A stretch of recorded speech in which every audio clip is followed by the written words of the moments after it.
حضرت سال بن سعد رضی اللہ تعالیٰ عنہ بیان کرتے ہیں کہ ایک عورت حضور اکرم صلی اللہ علیہ وآلہ وسلم کے پاس آئی اور عرض کرنے لگی، یا رسول اللہ صلی اللہ علیہ وآلہ وسلم، میں نے اپنے آپ کو آپ صلی اللہ علیہ وسلم کے حوالے کر دیا۔ جو آپ صلی اللہ علیہ وسلم میرے متعلق فرمائیں گے مجھے منظور ہے۔ آپ صلی اللہ علیہ وسلم نے سر جھکایا، وہ عورت وہیں بیٹھ گئی۔ ایک صحابی نے کھڑے ہو کر عرض کیا، حضور صلی اللہ علیہ وآلہ وسلم، اگر آپ صلی اللہ علیہ وآلہ وسلم کو ضرورت نہیں تو میرا ہی اس سے نکاح کروا دیجئے۔ آپ صلی اللہ علیہ وآلہ وسلم نے فرمایا، تیرے پاس مہر دینے کے لیے کچھ ہے؟ اس نے کہا، اللہ کی قسم حضور اکرم صلی اللہ علیہ وآلہ وسلم، میرے پاس کچھ نہیں ہے۔ آپ صلی اللہ علیہ وآلہ وسلم نے فرمایا، تو اپنے عزیزوں کے پاس جا کر کچھ لے آؤ۔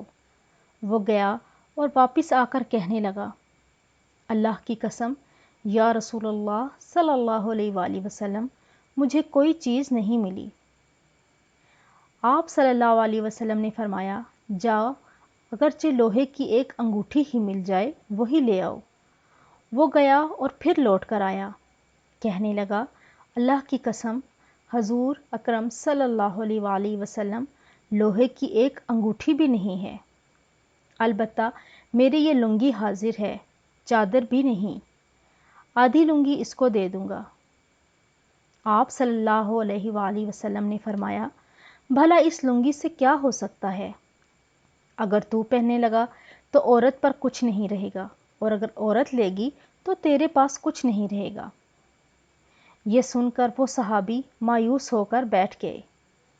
بہت دیر تک بیٹھا رہا، پھر کچھ دیر کے بعد اٹھا اور چل دیا۔